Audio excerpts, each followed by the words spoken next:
Hey, who'd you talk to? What's going on? It is me. It's Mike Lepre. King Michael. This is Legit Paranormal. That must mean it's Sunday night.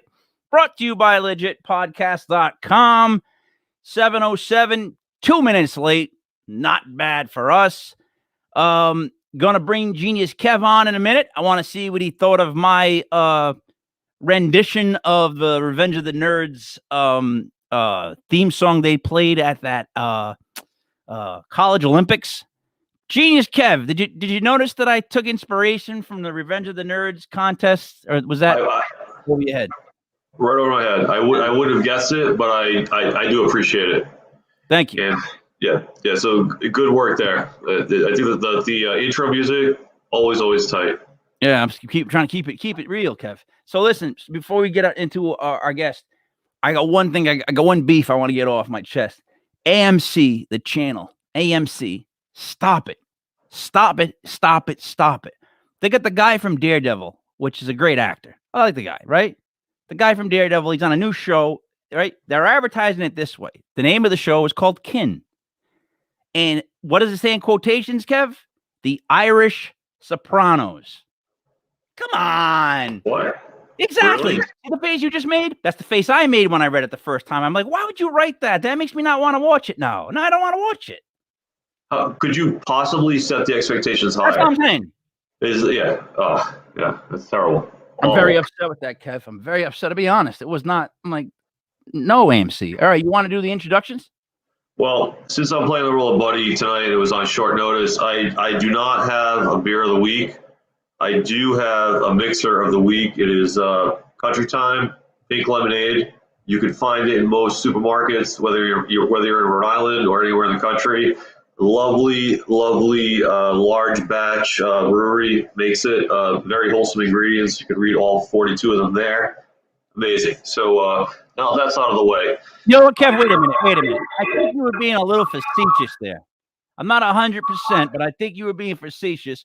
So in Buddy's honor, I'm drinking Heineken's, the Christmas style, and I got a little 1800. I mean, now let's Cuervo this one. Here we go. Now back to you, sir. All right, thank you.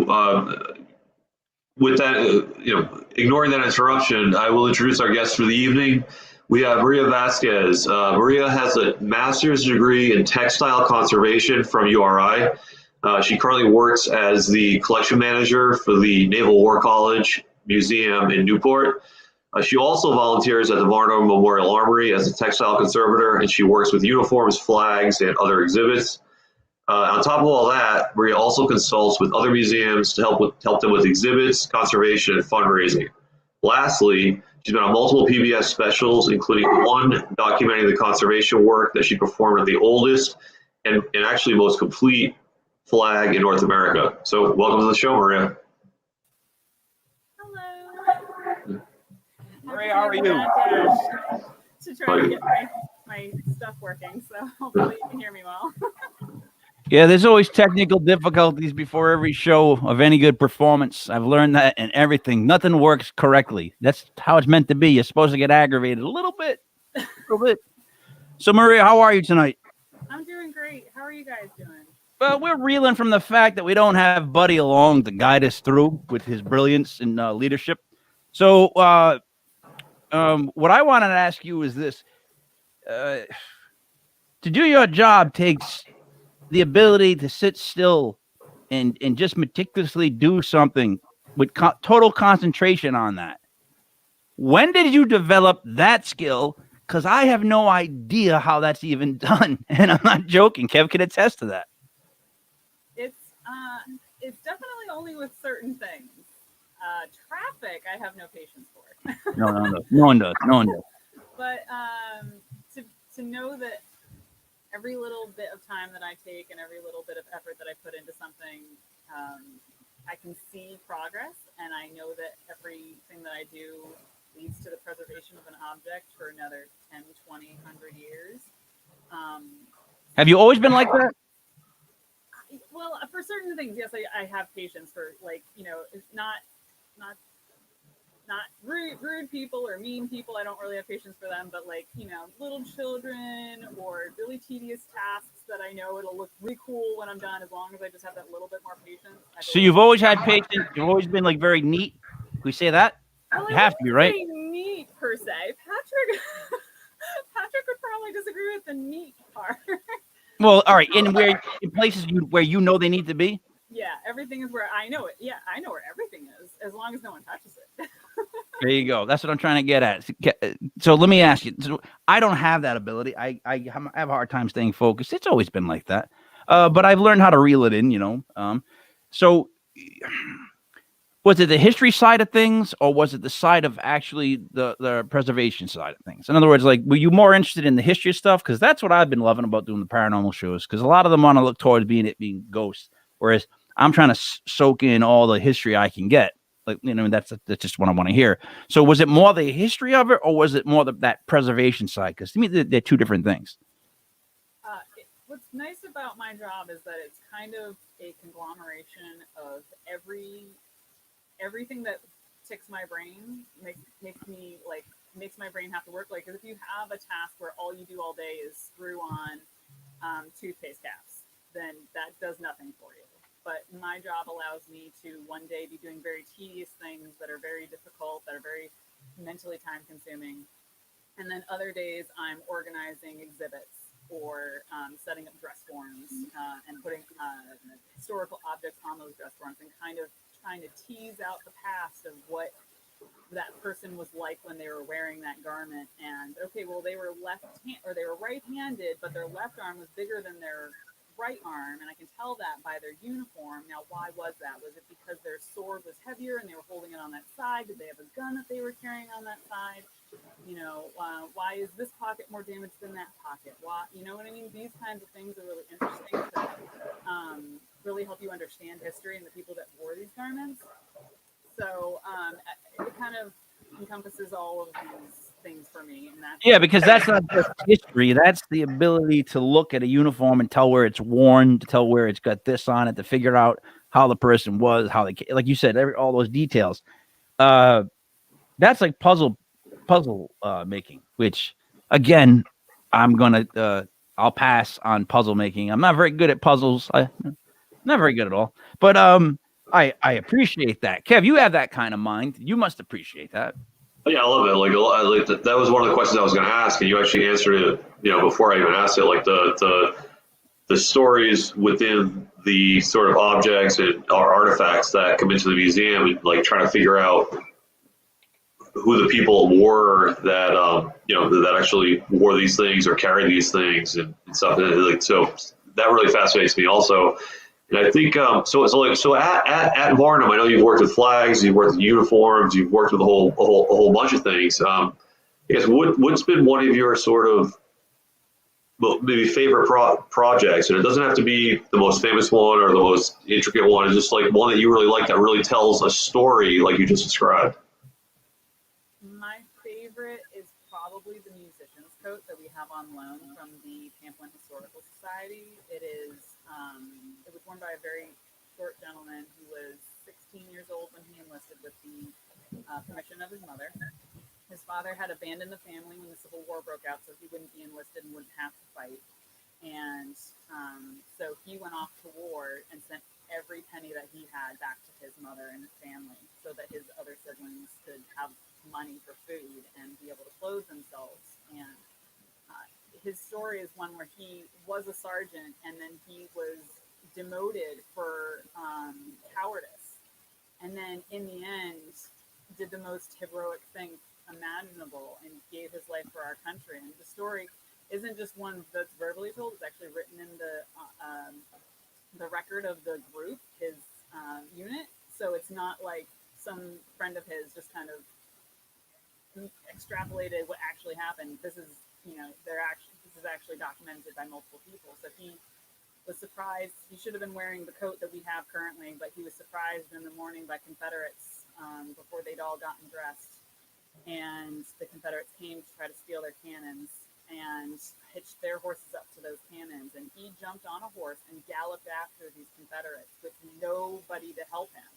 Jumped from his horse onto the horses pulling the cannon and managed to slow them down long enough for the rest of his unit to catch up and to fight off the Confederates. And he was mortally wounded in the process of saving those cannons from the Confederates. And several days later, he ended up passing away. He was able to have his friend write out one more letter to his mother, and he actually has a copy of that letter. Oh, wow. Heart-wrenching what he says, and make sure that his friend said, make sure my money, what's owed to me, goes to my mother. And it's just the most heart-wrenching story, and it's just one of everything. It's a great representation of a lot of people's stories in the Civil War. So for someone who was demoted because of cowardice to come back and in the end give his life to save the cannons from the Confederates is just... Yeah, how is that not a movie? Because I know. because I'm probably gonna go out really old and bloated on my couch watching like Cops. This guy gets to go out heroically jumping back into it after being labeled a coward. That's kind of hard to get that kind of comeuppance. Let me ask you this though: getting money back to people. I won't send cash in the mail to Kev, and he lives 2 blocks over. I think about getting money back in the day. It must have been, one, really hard to get money back, like all the way back to someone's family. And 2, if they were to get robbed, that's not like a bank that backs it that's going to just give them more money to bring home, right? So that would freak me out. Does that not freak you guys out? Like the fact that the money just got to get all the way back to you? Do you trust it? That's not how it happened, actually, with the Army. So she would have gotten a receipt, basically, from the unit, and it would say, go to such and such Army office, and you can claim this money. Basically, it's giving you permission to be the person to pick up that money. So then were there Italians outside selling those coupons for like half off?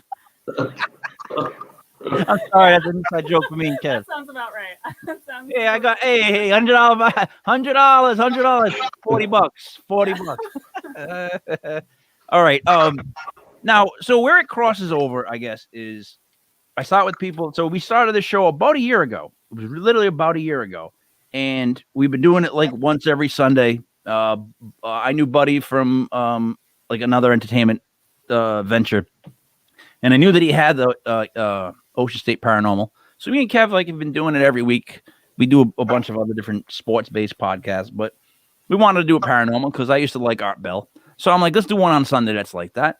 So we get Buddy to do that, and every week we've been learning something new. So it's literally gone the gamut of like faith to like cryptids to like ghosts to like, I mean, just you name it. It's the aliens. We've talked it all. And the one that I think I like the most, I guess I'll speak for Kev. Whenever it's got a history involved with it, it's definitely more interesting. So that hooks us. But where do you cross the line of the paranormal stuff? Have you seen things that you believe to be paranormal? Are you open to that? Like, where do you stand on that? So it was funny because I knew that I was going to be doing this weekend, and I had been talking with my friends about this. And I have had experiences at the Armory. My area where I do conservation is kind of in a newer part of the building, so nothing happens in my room. But I usually leave the door open, and that is open to the original part of the building. So I can get into those experiences later. But so I have had experiences in the building that are absolutely unexplainable. Before that, I did believe in ghosts. I had an aunt pass away very horrifically when I was younger, and I was there when it happened. And I did get to say goodbye to her. And so anyway, fast forward a few months, and I had a really vibrant dream, which now looking back on it, this was 2011 I had this dream, and now we're in 2021, so it was 10 years ago. And what I'm doing now was not even a sparkle in my eye at the time. But I had this dream, and just reflecting on it this last week, I was like, oh my God, that's so crazy. I was in a warehouse, and I had a list of items that I had to check because they're historical objects in a warehouse, and I was like checking them for an inventory for an auction or something. Sounds like a you dream. Now, as a collections manager for a museum, is like that's what I do. You know, so it was just really crazy to.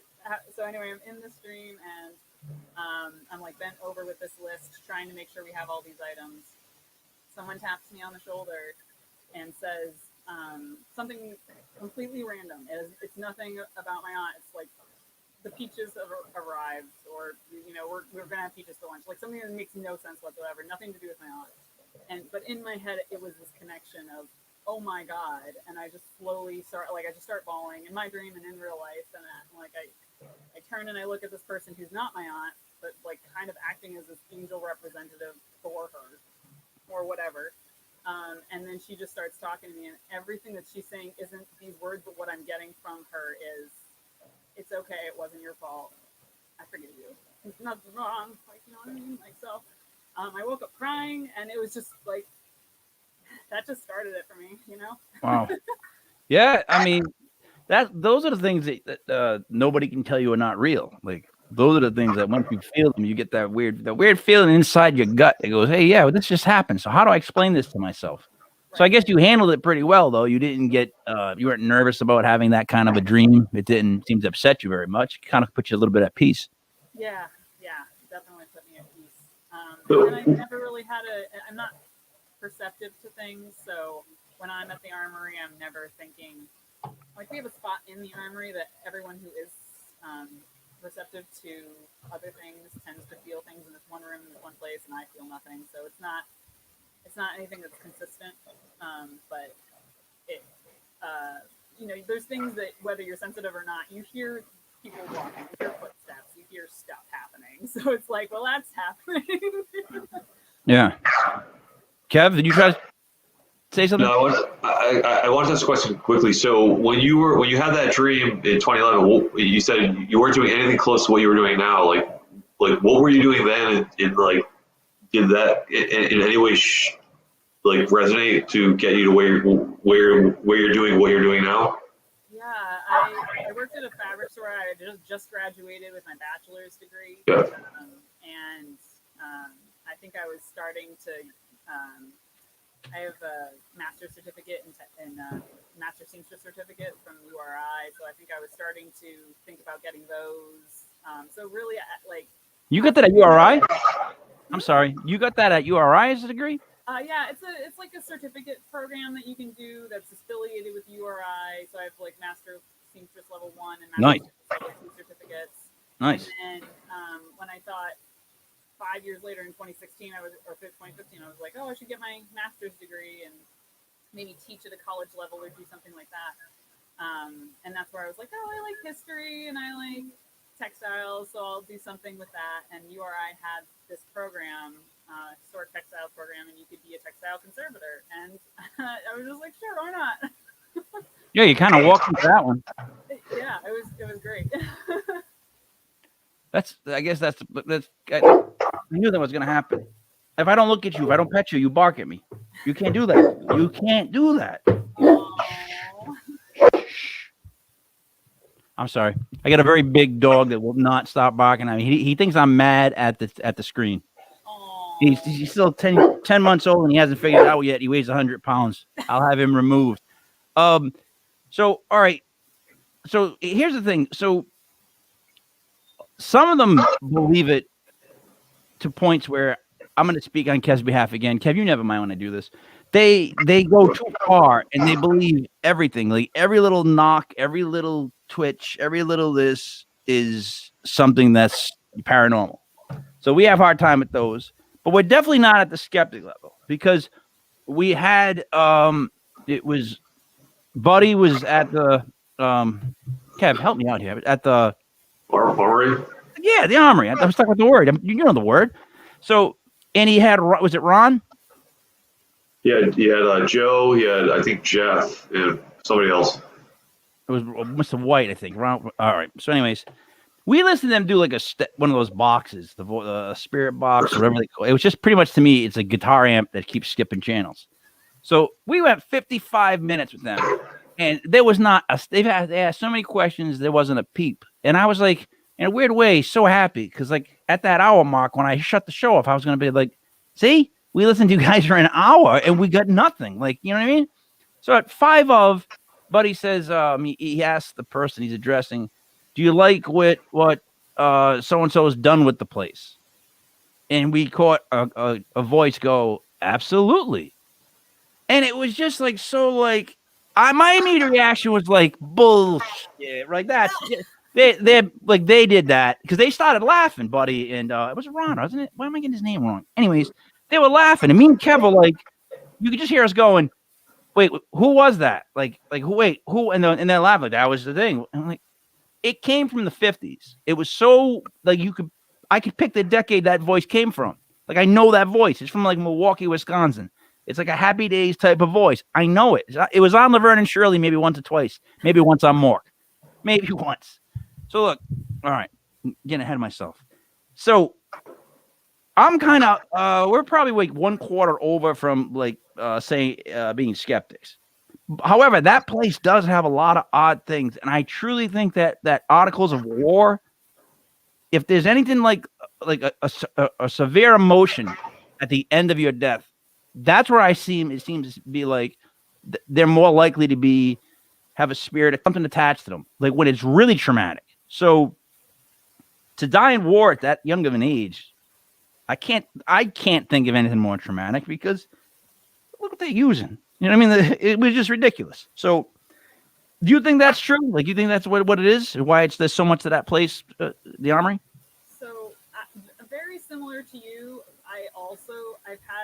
I've seen enough people have experiences and heard enough people have experiences that I think very similar to you that an emotion is attached to a thing, whether the person had to die for that emotion to be attached to it, or for just the strength of the emotion at the time to be able to attach to that thing. So, for instance, there's a lot of people that think that the caretaker of the armory is sort of haunting it, but he had moved out and lived on with his life before he died. So it's not like he died at the armory. Yeah. So if he is there, it's because he had such a strong attachment to taking care of the building and making sure that all the grubby people with their grubby fingers weren't damaging things. So I do think that strong emotions are left behind on things, but I don't necessarily think someone had to die. I think a lot of the most horrific deaths do leave emotional attachments on objects. But for instance, the area where a lot of people tend to be sensitive and find a presence is at our fireplace, and there's nothing at our fireplace that is like a uniform or a weapon, or we have like a bell, and so I can only think that somebody was like leaning against that fireplace and having to make a really horrific decision, or just so invested in whatever they were thinking and emoting at that time that they left behind something on that fireplace. Well, how nice is the fireplace? It's beautiful, actually. It's a beautiful fireplace. So there you go. I mean, why can't they just be so happy they're sitting by a warm fireplace? I know.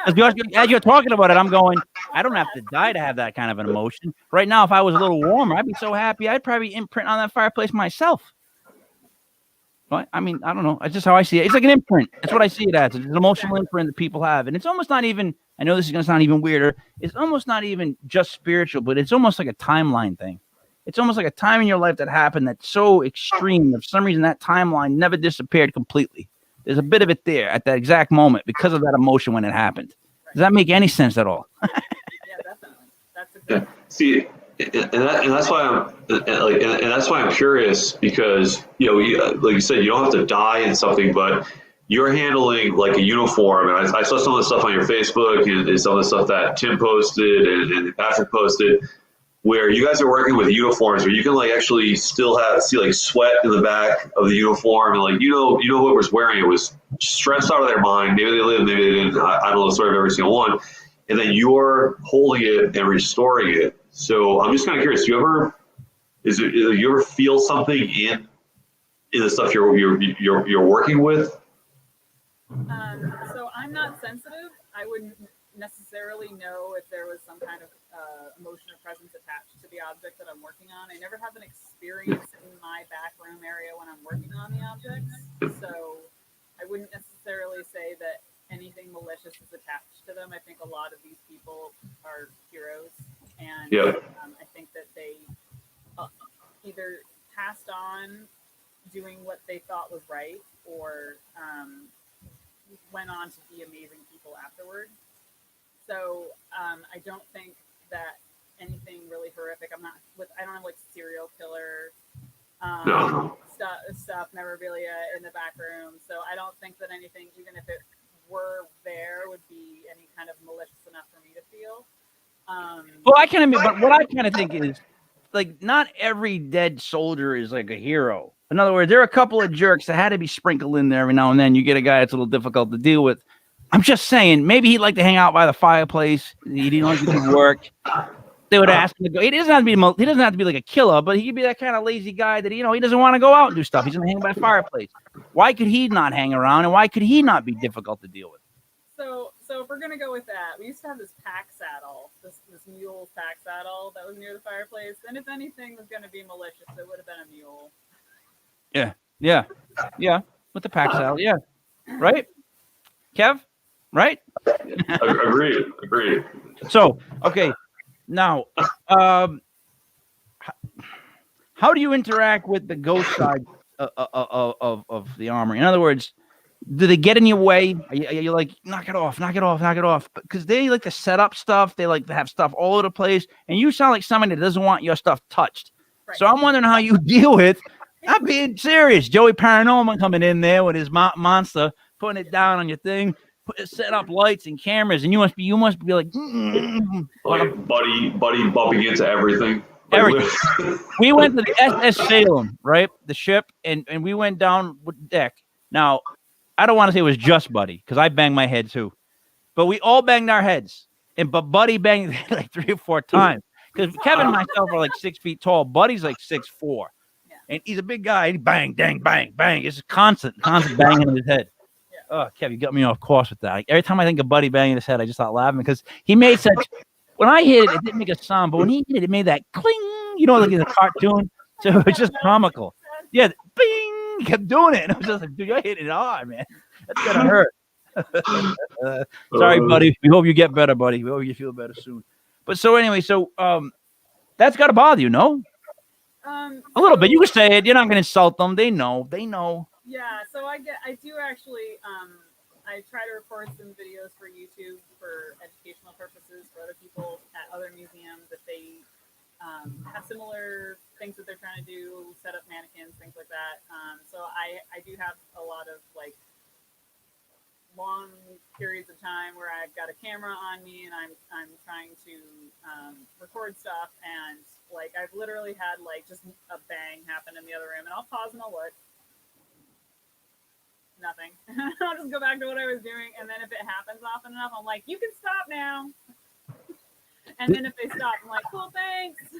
All right, so you're talking about talking to the actual ghosts themselves, because that's what people do say. You have to speak to them, like ask them. Yeah. We had Are they gonna know you're bothered? No, but we had on a guy, Kev. He was the help me? Geez, Louise, Kev, I'm losing my mind. Chris up in at college. What was he? Was the DeCesare? DeCesare. He was. What was the name of him? The boy from. Come on. You're the genius. I got his last name. Anyways, we had this kid, Chris DeCesare on, and he's like got this really, really famous like haunting that he had happen to him at his college. So we had him on, and we were doing the whole story. And at the end of it, it ended with him having to have a one-on-one with the thing that was haunting him. And what we found as the years going on, a lot of these things come down to you have to confront whatever it is you're dealing with, discuss what's going on respectfully, and pretty much tell them to back off. You got like stay where you are. Because I know when we left the ship, I was like, no one's coming home with me. Like I was so terrified. I'm like, no one's with me, right, Kev? I was like, yeah, it was. Oh, I was terrified. That's not my style. I was like, no, but so I guess what you just talk to it straight out. You think that works the best, direct? Yeah, I have watched Ghost Hunters, and it seems like the thing to do is just to be like, hey, look, we're done. But they don't really bother me. They just make a lot of noises. For instance, something else that happened. Patrick and I were in my conservation room, and there's door that leads out of my conservation room into a hallway, and that hallway connects to the Civil War room, which is kind of that's the museum part. And I always leave the door a little bit cracked so that if anyone tried to set the alarm, the door would be cracked so they wouldn't be able to, so I can't get like locked in and set off the alarm accidentally. Smart move. And thanks. And so Patrick and I were standing there, and we heard footsteps, like 3 footsteps in a row, and then something fell. And I turned and I looked at him, and I said, "Is Tim here?" And he said, "I don't think so. He said he'd be in later." And I said, "Okay." And I waited because if someone was going to come by, they would come by, right? They'd come out of that room and they'd come by. We have security cameras so we can check like our phones to look back on periods of time to see if anyone was there. And eventually I didn't hear anyone, like it was just those 3 footsteps. It's a very creaky room. Like you could hear somebody continue to walk through the room if they were going to continue to walk. So I just got up and I walked into the other room, and there's just one of our placards that has an information about an object, and it had fallen onto the floor. And I was like, "Oh, okay." Like that could have been somebody, but there weren't enough footsteps to be the beginning of that walk or the end of that walk, and there wasn't a turnaround. So I was just like, "Okay." That happened. Yeah, that's and you're looking into it deep too, talking about how it only walks one way. Kev. Yeah, see, my question with that stuff is, at some point you just have to say whatever. I guess it didn't happen because you still work there at night, right? You still. That's when I work there. Is I'm always there after I Yeah. work the full day, and then I go there at night. So all the stuff that happens usually is happening late at night. So See, we have had a couple of like Patrick and I were in the conservation room. He likes to keep me company. I like. Or he's bad luck. He is bad luck in me. He's been in every ghost story. I don't know what to tell you. I catch on. It's kind of continual. And then so there's my section of the building was an add-on. So there's if you walk into the hallway, you can see the original brick front of the building as it used to be, and then a set of staircase, and then a door at the top of the stairs, which is like one of those really heavy push bar doors. You kind of got to throw your whole weight into it because it's not quite set into the frame correctly. And so I'm in the conservation room, and I hear someone push the push bar. So footsteps, push the push bar, the door opens, and then shuts. And then nothing. Like you can hear, it's a very creaky building. You can hear people walking down steps and things. So then I'm like, Tim? And then there's nothing. So then we pull up our phones to look at the security footage, and there was nobody in there, and there has been nobody in there for so long. So now you say you're not sensitive, and you're probably more on the skeptical side of the range. Yeah, I don't. So that everything is. yeah. So I guess how do you rationalize all this? Oh, I mean, I definitely believe enough to know that the ghosts are out there. I just don't think that every noise that happens in the armory is a ghost. So I don't feel like I need to rationalize it. Like somebody, like a memory of somebody, maybe the guy that was the caretaker of the building walked through that door on his normal route and just happened to have enough energy to push the door open this time. I don't think of it as being malicious. I have this self-preservation mode where I'm just like, I'm so awesome for this museum. No one would want to hurt me. So, like, the ghosts must like what I'm doing with the place because they aren't mean to me. They don't push me or touch me like they do with Andy, our carpenter, when he's doing construction on the building. So they know you don't want them. You don't want to see a ghost. They know that. You don't. No, they're good. They get the memo. They're good. See, that's exactly how I am. Like I flat out, I do not want to meet a ghost.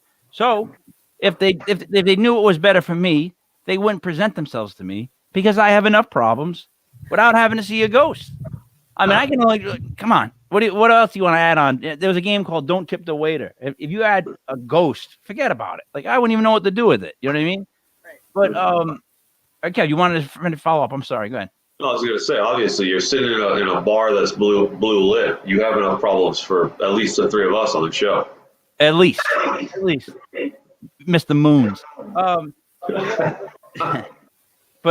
So all right, but wait a minute. So you're not worried that you might like do something wrong and slip into that because you're kind of dancing along the line of that paranormal world, right? You're kind of like walking along it, but you're not really in there. 1 foot in, 1 foot out. That's kind of how you're playing it. You're not afraid, though, something might happen that picks you because of how you are and just bang, you're in it. Because if people end up in these situations, some of them I believe are real, I think. You're not worried about letting it in because you're interacting with it? From all of the people that have been in the building, the only, like, there's enough people that think, like, there aren't really malicious people or ghosts in the building or spirits or emotions or whatever. There's nothing really malicious. So I'm not. That's what Buddy does. Super worried about. I'm not super worried about that coming at me. I might walk into it or bump into it just because it's there when I happen to be there, and I'll not appreciate that. But if it happens, it happens. Like when I'm walking into the hallway, the guys have been in the mess hall and seen things, shadows walk by. So that's kind of the only area where I think I would ever run into anything is walking that hallway, sort of either a caretaker or whoever is just, making his tour of the building. Because that's the last light that I turn out. So Maria, you're starting to remind me of me. And listen, the denial is not just the river in Egypt. So let's come to face the facts. Like, you're just saying that because you're pretending in your mind, never going to happen, never going to happen, never going to happen. I asked the question, your mind went to, never going to happen, never going to happen. And you gave me an answer like a football player that just came off the field after winning a victory. Well, how do you feel about that victory, Maria? Well, I want to thank my teammates. If I couldn't do it without them, and we all gave 100%, and it'll never happen to me because the ghosts know that I don't want to deal with them. And thank you very much. That's it. That's what you basically just said. And so you're blocking it. But like I know that the problem with it is that inside my head, I create such a space like that and such like an Iron Man shield because I've seen it get into other people's lives and they can't explain it. We had a guy on who collected haunted objects. He had a doll, right? It keeps sticking in your head too, Kev. He's like, this guy called me up in the middle of the night. He said, I got this haunted doll. It's just from like the whatever. It's got a noose around its neck that's holding in the possession. He goes and picks it up in the middle of the night, drives home with his pickup truck, puts it in his house with all his other toys. And the whole time I'm going, no. And he goes, you want to see it? And I'm like, no. And he's showing it, and I'm going, no. And since then, it's never been the same. No to dolls, hard pass. I will not conserve them. I will not be in rooms with them. I'm good. That's a hard pass. You can't pay me enough. See. Yeah. And Mike, I'm glad you brought that up because exactly what I was thinking about was the armory. If the Armory Museum, if it's doing its job right, is constantly taking in artifacts. And we agreed earlier that the artifacts are emotionally charged. And if they, and I don't know, like I hate to say this, if they take in something that's like the wrong thing and she's the one restoring it. You're trying to set her up right now. What are you trying to get her whacked? Are you trying to get her whacked? Come on. No, we're just saying. She's going to resign tomorrow. It's going to be awesome. I'm out. Like a blackjack dealer. I'm out. I'm out. No, but so it's the truth though. That does it does bother me. Like I learned, like even going on that ship because we went into one room where I can't lie. Everything changed. I didn't go down, so there was no change in depth. It's just the air went completely out of my body, and it felt like someone was grabbing my back and holding my chest and pushing them together, trying to make them touch. That's how that felt. And I was like, the minute I stepped out of the doorway, I felt fine. Step in the doorway, completely changes. I'm like, that can't even happen. Like that's almost impossible. I couldn't do that with an air conditioner running. I couldn't change like the feeling of 2 rooms more. So it was just like, I didn't like that room. So I've had things where I don't like that. Or I went by one area, I felt like I had to stare to something down. I felt like something was staring me down. I was like, I don't like that area. So, I mean, I do this myself. But my fear is that everybody has that 1 in a million. So if you keep dancing on that side of things and messing around with stuff, eventually something comes and you got to deal with it. That's my only fear. And I'm being serious. Like even like I tell Buddy when he messes around going to people's houses when they're haunted, and you imagine someone calls you up and they say, oh my God, I saw like 2 demons with no heads and they were stabbing like these old ladies. Can you come to my house? And you go. Like, what? How crazy are you that you go? Your heart. Who goes there? I would be like, wrong number. Click. Kev, what are we doing next? Playing basketball. But you know what I mean? Like, all right, so I don't want to get you scared. I'm just saying. No, I feel like when you mess with it, holding strong to my faith. All right, I'm just feel like when you mess with it, it's there. It really is. Now, what's the newest? What's the most recent thing that I mean, other than you shooting an arrow off a horse, which scared the crap out of me, because I was trying to think about I have to run Coolest zigzag. thing ever. That's amazingly cool. Yeah, but I would have to run zigzag. I was thinking. That's the only way I could try to. Ships and you're worried about archery? If you're on a horse, yeah. Yeah. Bow and arrow on a horse. I cannot run a horse. It ain't happening. Yeah. Horses are fast. And if you can shoot with the. Where am I going? He's got no shot. No. No chance. What am I going to do? Take an arrow? What, take an arrow? Anyways, so you've been working on, what is it? Is it a flag? What, is that the newest thing that I was watching? Because it looked like you were like meticulously putting these pieces together. I was like, wow. I was just looking at it going, wow, you're going to refill that little hole. So like, how do you refill things that don't exist? Do you know what I mean? Like, what are you allowed to use? Like, I don't. So it depends. And all of it is conservation. I'm just going to clarify conservation versus restoration for you. Nice. Conservation can be undone. Anything that you do to an object, if I fill a hole or it's more like me stabilizing that area. Okay. As opposed to restoration, which is if someone were shot and there's a hole in their uniform and there's blood around it, and someone brings that to be restored, then that person's going to clean all the blood away, fill the hole with wool so that it can't ever be seen and it'll look brand new. Whereas what I do is, okay, that blood is important. Let's keep it from damaging the rest of the object, but let's stabilize the area.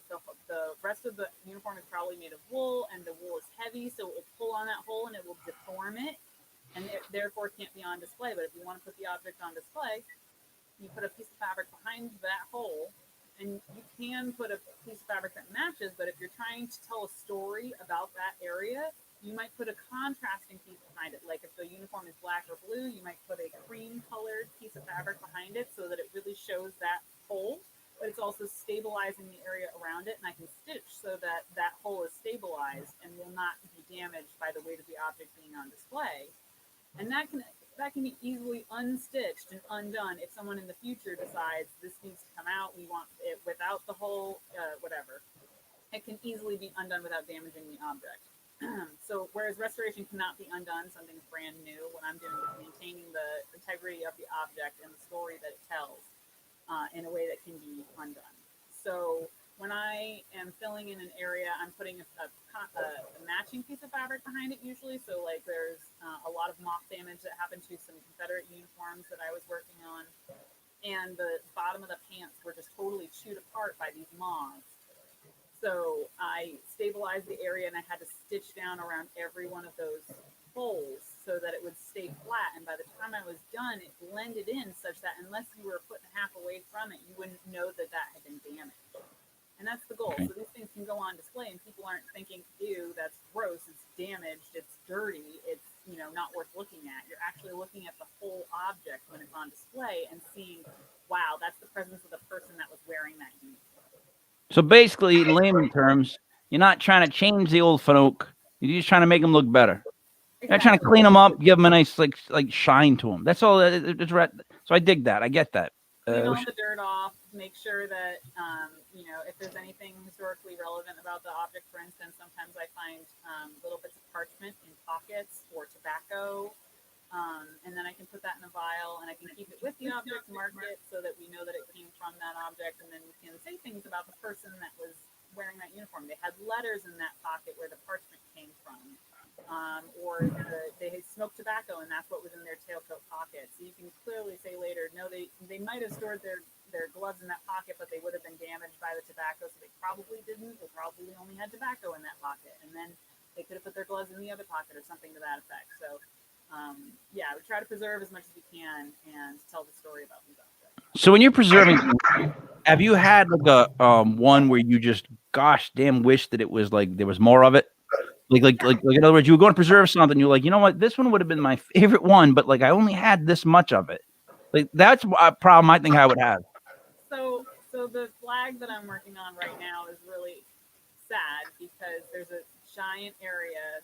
So that if people don't know what this flag looks like, you can go to the Facebook page. It's a beautiful painted flag from the Dorr Rebellion time period in the 1840s. And it is a gorgeous eagle that's supposed to be spreading its wings on this flag, but most of the eagle is gone. You can see a little bit of his beak, and you can see a little bit of his claws, and then some of his wings on the side. But the body of him is completely gone. We don't know if he had an insignia on his chest. We don't know if he had another shield that said "In God We Hope" for Rhode Island, which is the original motto for Rhode Island before it was shortened to Hope. So we don't know what was on him. So that's really sad that I can't even sort of piece the pieces back together again. There's no Humpty Dumpty in this case. So for this particular flag, what I'll do is I will stabilize the entire area using a paper conservation technique, which is using rice paper and kind of a reversible paste, which is like a starch wheat paste or something like that, that you just need water or something to reverse. And I will stabilize that hole and put the areas where the fabric is torn over time and put those areas back together so they align perfectly. And hopefully when I'm done, except for the areas of loss, it will look like the flag is back together. Wow. I mean, wow. Kev, you got anything going on like that in your life? I do not, and like nothing that detailed at all. And the only thing I do want to say is I think the spirits and the ghosts probably appreciate what she's doing. So she's that's probably why they like her. That's probably why she doesn't have to worry about it. They like Buddy when he walked in there with his 2 monster drinks, his bright light, his guitar speaker that just keeps going for 55 minutes. If they like that and they can put up with that nonsense, I mean, what are they going to want with her? She rides a horse and shoots a bow. You pick easier targets, Kev. That's why Buddy gets picked on, I think. But honestly, I hear a lot about the footsteps there. I mean, everyone talks about footsteps at that place. So there's got to be something going on with that. And like, that's one thing I would love to be there to hear. Like, I would love to be there to hear the footsteps because everyone talks about the footsteps. Kev, right? Is that not something like? It's definitely.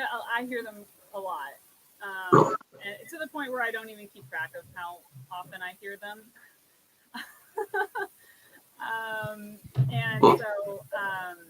Yeah, I don't even keep track of how often I hear footsteps anymore. It's only if it goes with something else. For instance, the placard falling in the other room, or the push bar on the door upstairs opening, things like that.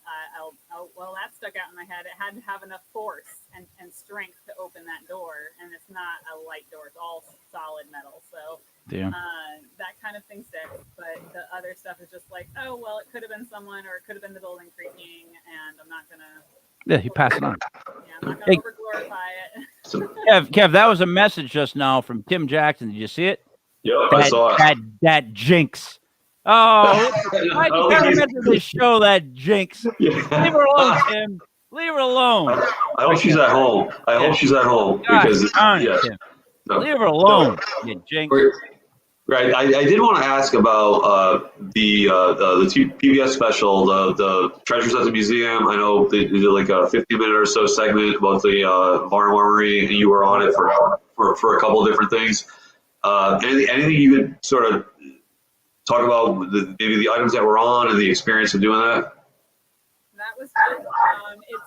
So that's like the third PBS special that I've been a part of. So nice to it's the first one to actually go live. The other ones are going to be a while more until they're finished, but my part in them is done. So by then it was kind of a little bit like old hat. It was like I'm not scared, or I'm not nervous to talk in front of the camera, at least because I've had enough experience leading up to it. But PBS, I mean, geez Louise, that's like, that channel is what, Big Bird and Mr. Rogers and like some serious heavy hitters. I'm just saying.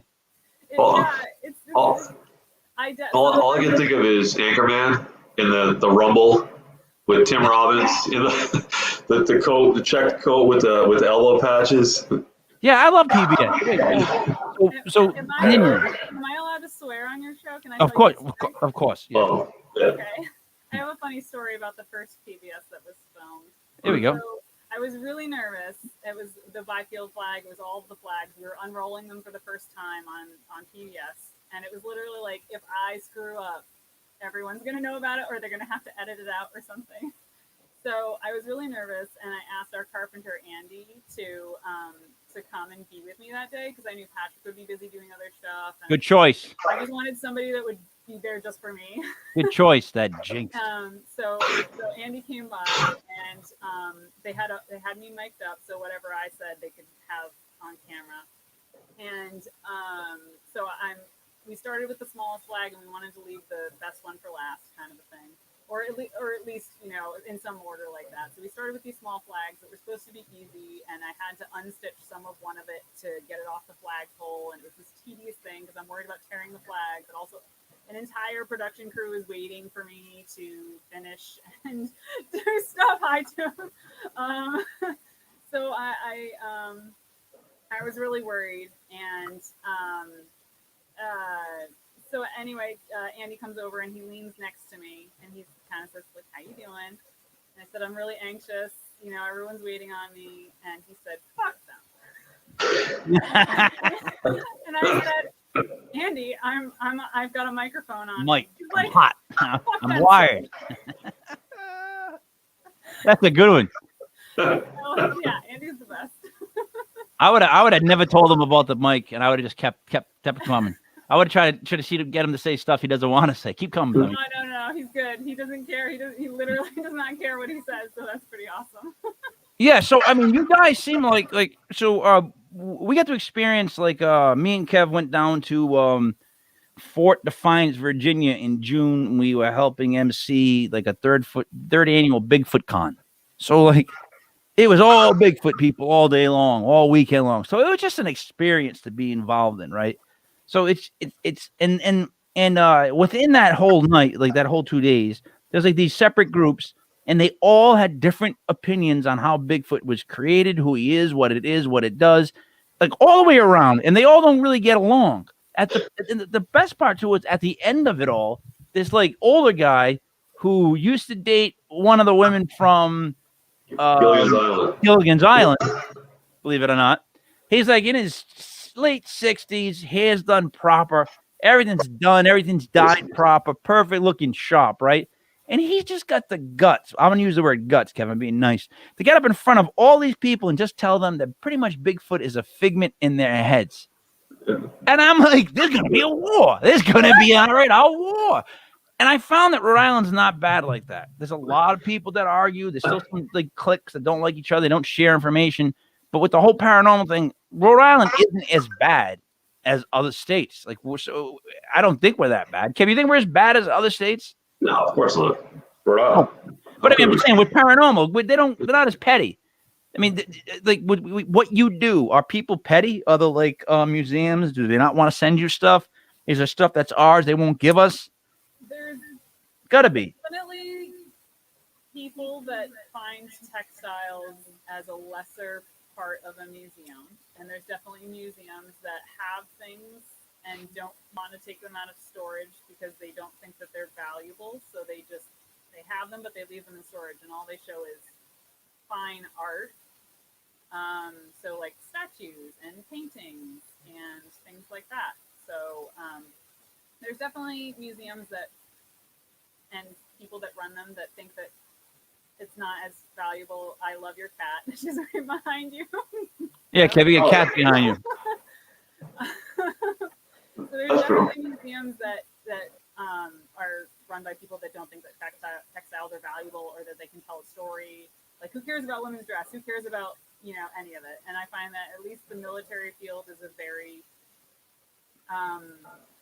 giving field. Everybody wants to help everyone else and solve problems and solve puzzles. So if you have a sailor's uniform and you want to find other sailors' uniforms that are of a similar time period, you can call around to other military museums and say, "Hey, do you have this? Do you have something like it?" And if an Army museum has a Navy sailor's uniform, they'd be like, here, take our uniform. It's not part of our resume, our you know, mission statement.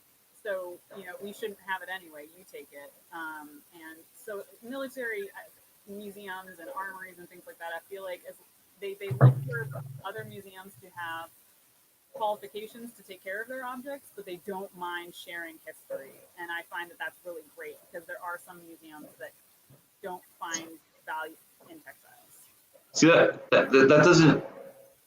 I believe you completely, and that actually upsets me because I've been to museums where I've seen like actual like SS uniforms, and when you see that, you know, you get a view into why they designed it to look that way. And I've seen like French uniforms from World War I, like the red in the beginning, and you get such an understanding of the culture and what they were trying to do. Like I saw one of the Churchill chalk stripe suits that he wore all during World War II. So it's really sad to hear you say that because I completely agree with everything you said. And when you see it, it really it's like another dimension to make you think about what was going on during that time period and why they made those choices. Because uniforms don't just happen. It's very, very specific choices what they're trying to convey. So anyway. And what's interesting, since you brought up SS uniforms, that is one of those minefields that a lot of museums try to navigate, especially in our current climate. They want to show the things that they have, and things like that are very unique. And we don't have a lot of them in this country. It's not like people went around stripping people of their uniforms in other countries. So there's not a lot of call for us to have those left over in this country. But actually in Bristol, Rhode Island, at the Bristol Historical and Preservation Society, I was cataloging and packing their objects up for storage, and I found an SS uniform. Oh, wow. Don't go knocking down their doors to be mad at them or anything. But a woman in their organization, or that is affiliated with that organization and had been during World War II, brought back that uniform. She worked with Churchill and went over in, I'm going to say 1942 or 1943. And she brought back, that's how they got it. They think it was from her. Brought back that uniform. And so they have one of her uniforms, and they have that uniform. And I thought it would be amazing. They have so many beautiful World War I and World War II posters and helmets and things. It would just be so amazing to have that uniform on display with her uniform and to tell the whole story about, interpret those objects. You're not glorifying Germans by showing those objects, especially if you're showing the whole story. You're not just showing a German uniform. And he was kind of, whoever had that uniform was a high-ranking guy. The uniform itself was from 1938, so it was maybe lying around somewhere, and she just wanted to take it back as a kind of a trophy. But whoever had it was the high-ranking guy. The way the pins were, the way the badges were set up on it. I did some research into it just to kind of figure out who and what level that person would have been to have worn that. It's kind of a minefield, though. So a lot of museums have these objects and don't know how to interpret them so that people will come and see them respectfully and not, start sending letters and getting mad. How dare you? My family is Jewish. Why would you do that? So, it becomes kind of a minefield to show certain objects, but I feel like there is a sensitive way to do it with the right interpretation. So there is, in the real world of like that exists in our minds of how we want the world to be. Then there's the world that we're currently dealing with and living in. And I guarantee you that if you had that showcase as tastefully as the word tastefully can be described, you'd have at least somebody that goes, ooh, here's a really good chance for me to get some attention. Yeah. I don't like that. And then you're going to be in it, and it's going to be such grief that you're going to be like, why did I even do this in the first place? I will never do this again. And that's why I'm afraid that so many of those uniforms are just shoved in boxes and like I don't want to think about it because we're still too fragile as people to deal with Hitler. The little guy with the mustache like this, that they like Charlie Chaplin did like the best portrayal of him, comedic wise, whatever. Like, how many years until we're over the fact that we can get on with we won. Like, we won. So showcasing their thing in a tasteful way is kind of us saying this is one of the people we beat. This is what they were like. Like, I feel like we try to make them completely blonde, blue eyes with no names, with no personalities, with no lives. We don't want to know anything about you. You're complete machine monsters. They wiped that completely away from the Germans at that time. Yeah, would you agree at least? Yeah, I definitely agree with it. The thing with the uniforms is, I hate to say it, but I'm just going to say it. Those uniforms were designed in a very specific way to psychologically affect people in a certain way. And they're scary. Units and people, the units that have authority, take some of those concepts into their uniforms even today. It would actually be amazing to see it up and out and point, like, go through it all, and like then you see it when you are dealing with some kind of authority figure. You're like, wow, it's the exact same trick. It's just almost 100 years later. But that's why it's done that way. Like there's no mistake. There's no mistakes, and not showing it doesn't do anybody any favors. I know, and there's so much information involved within what people wore. Because literally, what did people wear in the 80s? Ooh, I think in neon, stupid bad socks. Ooh, what did they wear in the 90s? Ooh, grunge shirt. I can go through all the years, the 2000s, those baggy jeans with the big chain. This is just 70s bell bottoms. Kev, like you dress. What I'm saying is, it all attaches to like clothing. So why would you not want to see why people wear certain things for certain reasons? Exactly. There's definitely different regions having different colors that they chose to represent themselves. For instance, the British choosing red, the most expensive color to make and have it not fade. A color that might hide blood, but also be very intimidating and bright to all of their enemies. There's a lot you can say about what people chose, and the Germans chose this shade of green and gray and pops of red. So there's definitely, and even at the time, I mean, there's lots of speculation that you can make, but in the 1800s, green, not that particular shade, but a shade of green was a very poisonous color, and it was made with arsenic. And so a lot of even candy was colored with arsenic green. So a lot of colors were used, not just green, but it was most notably arsenic green. So choosing that particular shade of green to represent your people is like choosing poison, and then also, killing so many people with poison. Even though they hadn't chosen to do it that way in the beginning, is just kind of I'm probably stepping into a landmine, but like an ironic twist of fate almost. But yeah, so just like you said, it's interesting how uniforms can really say things about the culture that chose to use those high collars that are really scratchy and uncomfortable for their people to wear, and the colors they chose. And Mr. Yuck was green, right? Yeah, Mr. Yuck. You don't remember Mr. Yuck, do you, Maria? No. It was the green round circle. Instead of a smiley face, he was making a sad face with his tongue sticking out.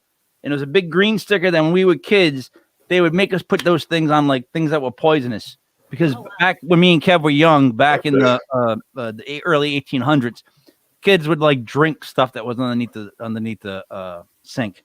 Kev, that's basically what it was. Kids were just drinking stuff under the sink because we had no TV. Probably bleach, whatever. But sorry, the last comment on that, like you said, with the red coats, it's not a mistake that they were red. It's like, you want to find us? Here we are. We will. You know where we are. We're gonna destroy you anyway, and we are gonna win anyway. It's amazing when you go through it all like that. I love it because it's all psychological. Exactly. And so they made sure that everybody marched in time. Yeah. Military precision of we will scare the heck out of our enemies. We've conquered this entire world. We'll conquer you too. Yep. Yeah. In 3 rows, we're just going to keep going forward. That's Kev, with that said, do you think you would come up with more than a white T-shirt? It's a V-neck. It's a Levi's V-neck. I chose this. You know, it's a Don't brand name me. Don't brand name me. Look, Maria's a textile expert. I'm sure she knows. I'm sure she's heard of Levi Strauss and like what they did for the miners in in California. Oh, I thought you meant the miners that have to work for them in the sweatshops, Kev. You're a horrible person. I'm sorry. I got to do that every now and then. So, Maria, before we wrap this up, I mean, what do you have as far as to, I don't want to use the word promote, but that people can learn more from that you got going on, like websites, stuff like that. And then secondly, we got to get to this. We got to get there, Kev. We got to show up at this place and meet everybody and check this whole thing out, because I keep hearing stories about it. We keep interacting with it. It's almost like the Regal Beagle. Like, we got to get there, Kev. We're going to have fun when we get there. Maria, that might be past your time too. But so yeah, it was Three's Company. I don't know if you remember Jack Tripper. All right, it's the bar they hung out.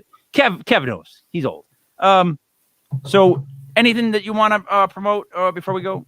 I'm on Instagram, Conserving Maria. If anyone wants to follow me, I post about the things that I'm working on. I haven't quite got the YouTube going, so don't bother trying to look me up on YouTube. You can mostly find me on Facebook.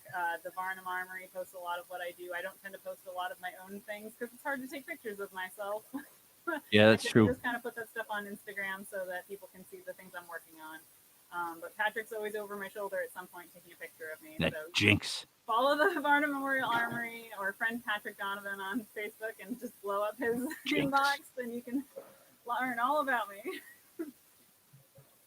Kev, what do you got? I got nothing. I'm happy that Maria came on. This is a really, really interesting conversation. I love all the history at the Varnum Armory. I think it's great. I think we had a good time going through it all. All right. Yeah, Maria, I wish Buddy was here, but in a weird way, I guess. I don't know. I don't know what to say about you, Buddy. I wish I had something inspirational. I got nothing. You just gotta get better. You gotta get back out. Well, okay, Kev. I do have one thing to say. Next week's guest is going to be Tiffany Rice, who's apparently a very accomplished medium. So that should be a fun hour. Cool. I don't know what it is with these mediums. We keep having them in. They keep telling us stuff that I don't want to know, and then it comes out true, and I don't like it. It's not one has been on and been like, Mike, you're gonna find a nickel. Not even one's been like that. It's all been, you're gonna have to it's gonna be some snags. You're gonna have a problem with that. And Kev, well, all I've had is problems after they come on. So I'm complaining now. Maria, thank you so much. Really appreciate it. When you're ready to do a podcast, we are Rhode Island Podcast.com, RIPodcast.com, unsigned, universal, you name it, we get the name. So if you want a place to freely put your YouTube channel, by all means, come aboard. We'd love to have you. So let me wrap this up, Kevin. For Maria Vazquez, for the genius Kev, it's Mike Lepre, King Mike L. This was Legit Paranormal, brought to you by legitpodcast.com. Our next show will be tomorrow night at 8 o'clock, Kevin? 8 o'clock, yes. Legit Fantasy Basketball. Tune in for that one. I can't wait to talk about the whole joke of the I want to talk about that bump fight and in depth a little bit more tomorrow night. Thank you guys for joining.